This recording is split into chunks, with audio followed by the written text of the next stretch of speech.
जी business से नहीं हो पाई क्योंकि ग्रुप कंपनी होने के नाते, परंतु मैंने शायद पिछले वर्ष एक ओपन चिट्ठी लिखी थी जिसमें मैंने कहा था कि कुछ 8% कुछ बाकी रह गया है जी। वो अभी उससे भी कम हुआ है। उसके बाद कुछ पेमेंट की गई हैं, कुछ लोगों का जो डेट था वो चुकाया गया है। तो मेरा भरसक प्रयास पहले दिन से था। 25 जनवरी 2019 को जिस दिन हमारे ऊपर बादल ये मंडराए कठिनाई के जी, उस दिन भी मैंने कहा था और वो ही मेंटेन मैंने पिछले 4 वर्षों में किया है और बहुत कुछ कर लिया गया है। कोई कठिन चीज़ नहीं रही है जिसको हम 100% की उसमें मार्क पर जल्दी पहुंचेंगे। जी। तो कब तक आप उम्मीद करते हैं कि लाइफ बैक टू नॉर्मल, एकदम सब कुछ ठीक, ज़ीरो, अब कोई किसी का देना बाकी नहीं है, चलिए अब नई शुरुआत करते हैं? नहीं, एक बात तो शुरुआत तो हर दिन नया शुरुआत होता है जी। हर दिन एक नई सुबह होती है और मैं तो प्रेजेंट में जीने वाला व्यक्ति हूँ जो इस समय इस पल में जीता है। तो जो ये आज की सच्चाई है वो है और इसको मेरा प्रयास तो था कि 31 मार्च 2023 तक सब कुछ निपट जाए, लेकिन नहीं निपट पाया कुछ कारणों से। कुछ चीज़ें, कुछ एसेट जो बिकने थे वो बिके नहीं हैं या कुछ बिके हैं तो वो प्रोसेस में हैं। तो जैसे ही वो रिकवरी होगी तो वो बाकी चीज़ करेंगे, जितना जल्दी हो सकेगा उतना करने का प्रयास है। कई सारे आपके ऐसे कर्ज हैं जो चुकाने हैं, उनको लेकर लेंडर्स डिस्प्यूट कर रहे हैं, मामले कोर्ट में भी चल रहे हैं। आपका क्या कहना है उस पर कि क्यों डिस्प्यूट हो रहा है, किस बात का डिस्प्यूट है, वो ज़रा समझाएं। सबसे पहले तो मैं आपको याद दिलाना चाहूँगा और आपके दर्शकों को भी याद दिलाना चाहूँगा कि जितना सभी लैंडर्स ने हमें सपोर्ट किया है, मुझे नहीं लगता कि किसी कॉरपोरेट को लैंडर्स ने सपोर्ट किया है। क्योंकि उसका कारण था, उसका कारण सीधा सा था कि हमने जो लैंडर्स ने पिछले इस समय में देखा है, हमने अपने क्राउन ज्वेल बेच के लोगों का पैसा चुकाया है। और आज शायद आपको नहीं तो आपके दर्शकों को ज़रूर हैरानगी होगी ये फिगर जानकर कि हमने इसमें 40,000 करोड़ रुपए लैंडर्स के चुकाए हैं। 40,000 करोड़ रुपए कोई छोटी रकम नहीं होती है। बिल्कुल। और ये भी मुझे कहते हुए कहना चाहिए, बताना चाहिए, मैंने अपने जीवन काल में, बिजनेस के जीवन काल में 40-45 वर्षों में 40,000 क्या 50,000 करोड़ के करीब ब्याज चुकाया है। ओके। क्योंकि ऐसे ग्रुप बढ़ता नहीं है। एक ग्रुप जो 17 रुपये से शुरू हुआ, हालांकि हमारा ग्रुप 97 से 97 वर्ष का हो गया है, जो मेरे ग्रेट ग्रैंडफादर ने शुरू किया था, लेकिन एक समय ऊंच नीच चलती रही है। एक समय था जब मैंने इसको काम को संभाला, उस वक़्त भी नेट हमारे ऊपर कर्जा था। 1967-68 की बात कर रहा हूँ जी। तो उस वक़्त से लेके हमने कभी डिफ़ॉल्ट नहीं किया। पहली बार ये 45-50 साल में हमने डिफ़ॉल्ट किया। तो 40,000 करोड़ रुपया कर्जा चुकाना कोई आसान काम आज के युग में नहीं, और हम खड़े हैं यहाँ। मैं समझता हूँ, मुझे इस बात का गर्व है कि जो मैंने बुज़ुर्गों की हमारी शिक्षा रही कि भाई अपना जो कर्जा है वो हिम्मत रख के चुकाओ, उसको हमने पूरा रखा। तो सर कभी ऐसा फील नहीं होता कि 40,000 करोड़ के एसेट्स बेचना छोटी बात तो है नहीं, आपने खुद बनाई है, अपनी मेहनत से इतने सालों में बनाई है, मतलब तकलीफ़ बहुत होती होगी उस वक्त कि मैं अपने हाथ से बनाई हुई इन सारी चीज़ों को बेच रहा हूँ, या फिर ये कि चलिए अब मजबूरी है, बेचना है तो बेचना है। इस चीज़ को कैसे लेते हैं फिर? मतलब नहीं, अगर तकलीफ़ मानता मैं तो बेचता नहीं। आज केवल 2-3 शायद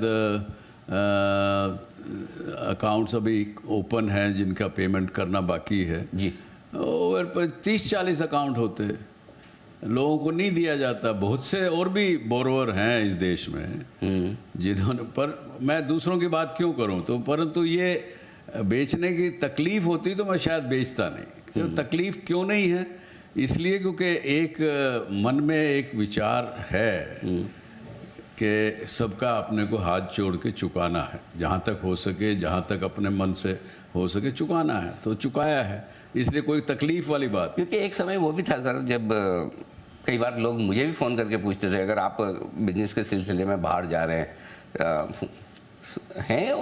या हिंदुस्तान के बाहर चले गए, ये ट्रेंड भी बना था। लेकिन उस समय ऐसी क्या खास वजह थी आपने ये सोचा कि नहीं, यहीं रहकर एक एक पैसा वापस देना है बजाय इसके कि मुंह मोड़ लें? समस्या इंसान को आती है, बहुत सारे को आती है, बहुत लोगों को आती है। समस्या को फेस करना ही तो दिलेरी है। एक जो आदमी, जो वर्चुअस आदमी होता है, जो ताकतवर आदमी होता है, वो मुसीबत से भागता नहीं, कमज़ोर भागता है। जी। कुछ और सवाल जो लोग बड़े जानना चाहते हैं उसके बारे में उत्सुक हैं। जी सोनी मर्जर एक ऐसी बड़ी डील मीडिया एंटरटेनमेंट क्षेत्र की जिस पर पूरी देश दुनिया की नज़रें हैं। एक बार आपसे अपडेट जानना चाहता हूँ, बात कहाँ तक पहुँची, कब तक पूरी होने की संभावना है, ये जरा एक अंदाज़ा दें आप। नहीं, इस मर्जर के अंदर मेरा कोई बहुत बड़ा योगदान नहीं है, ना मैं इसमें इन्वॉल्व हूँ। जी। पुनीत और अमित वही दोनों उसको देख रहे हैं, तो इस विषय में ज़्यादा मुझे जानकारी भी नहीं है, और अगर कुछ जानकारी थोड़ी है भी तो मुझे आज यहाँ कहना संभव नहीं होगा, क्योंकि वो NCLT में मैटर है। जी। जी। पर मुझे आशा है कि कोई उसमें दिक्कत वाली बात है नहीं। जी। कि वो ना हो, या ये डिले हो गया, पहले ही ज़्यादा डिले हो गया, इतना डिले नहीं होना चाहिए था। जी। एक और चीज़, चूँकि अब मर्ज हो रही है जी एंटरटेनमेंट सोनी के साथ में, लेकिन अब भी लोग उसे एसएल ग्रुप का हिस्सा मानते हैं, इस पर आपका क्या कहना है? अब वो तो देखिए, क्योंकि एसएल ग्रुप ने ही जी का शुरू किया था, SL group is a larger than G entity, तो लोग मानते हैं उसको थोड़े, लेकिन अब पूरी तरह से थोड़े समय मानेंगे भी। लेकिन मानने में तो आज भी देखिए, आज भी बहुत से लोग जी एंटरटेनमेंट का लिए कोई काम होता है, कुछ होता है, तो मुझे फ़ोन करते हैं। अब जबकि मेरा अब कोई जी से लेना देना नहीं है जी। ना मैं उसमें देखता हूँ, ना मैंने अपने दिमाग से जील एक कोई कंपनी है, इतना ज़रूर है, इससे आगे मैं उससे निकाल चुके हैं। मैं उन व्यक्तियों में से नहीं हूँ जो ये सोचता रहे कि अरे मैंने 91 में शुरू किया था, मैं पायनियर था, मैंने बना दिया, मैंने कर दिया। वो थी पीछे की बात, हो गई। उसके अंदर मैंने जैसे कहा, बार बार कह रहा हूँ, मैं प्रेजेंट में जीता हूँ। बड़ा दिल चाहिए सर इस तरह की बात को, इतनी बड़ी चीज़ को, कि 40,000 करोड़ आप चुका दें, 50,000 करोड़ का ब्याज चुकाएं, 90,000 करोड़ चुकाने के बाद भी सवाल रहे। तो मैं ये जानना चाहता हूँ कि इस वक्त आप क्या समझते हैं, क्या नेटवर्थ है आपकी ग्रुप की? और चूँकि इतना चुकाने के बाद जाहिर सी बात है कि और पैसे होते तो आप दे ही देते, राइट? तो क्या नेटवर्थ है? देखिए, मेरा जहाँ तक मेरा पर्सनल निजी सवाल है जी, नेटवर्थ का, वो मेरा बड़ा ओपन है, क्योंकि 2016 तक मैं मेंबर पार्लियामेंट था। वो हर साल हमारी रिपोर्ट जाती है, और आज भी उसके बाद से कोई बिजनेस मैंने ऐसा किया नहीं है जिससे मेरी नेटवर्थ आए, कुछ आए। तो मेरे पास लगभग ना के बराबर कुछ है। और यहाँ तक कि मैंने अपने जिस घर में जिसमें मैं रहता हूँ, वो भी मैंने उसके ऊपर भी कर्जा लेकर के लोगों के पैसे चुकाए। तो कई जगह आपने पर्सनल गारंटी भी दी है, राइट? आमतौर पर प्रोमोटर पर्सनल गारंटी देने से थोड़ा सा बचते हैं कि क्यों, मैं तो बिजनेस शेयर होल्डर्स के लिए कर रहा हूँ, कंपनी चलेगी, प्रॉफिट होगा, सबको फ़ायदा होगा।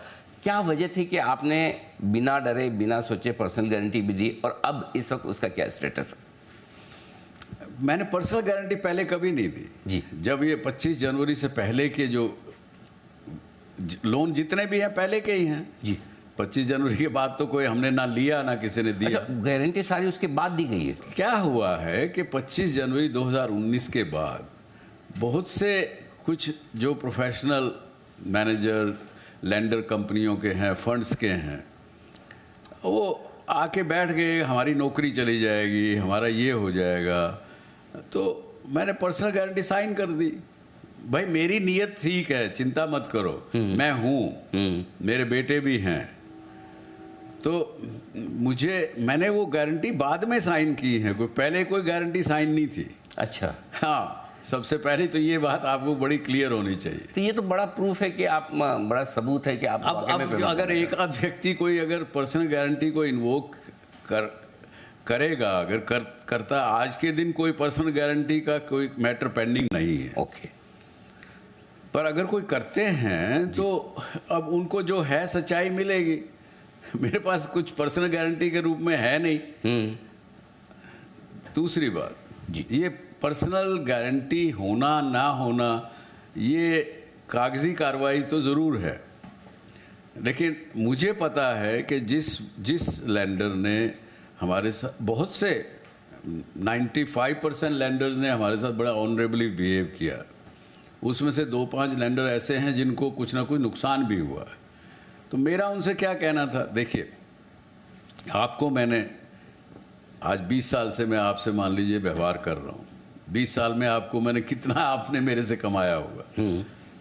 दे ही रहा था, कमाए भी रहे थे, आपके पैसे दे भी रहे थे और भी ले रहे थे, चलता था जी।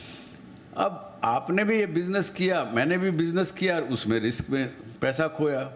कोई अपने लिए महल बनाए हों, गाड़ियाँ खरीदी हों, जहाज़ खरीदे हों, कोई जुए में लुटा दिया हो, उम्र में कर दिया, वैसा तो मेरे पास कोई आदमी उंगली नहीं टेक सकता। तो जो कुछ भी हुआ है वो बिजनेस में नुकसान हुआ जी।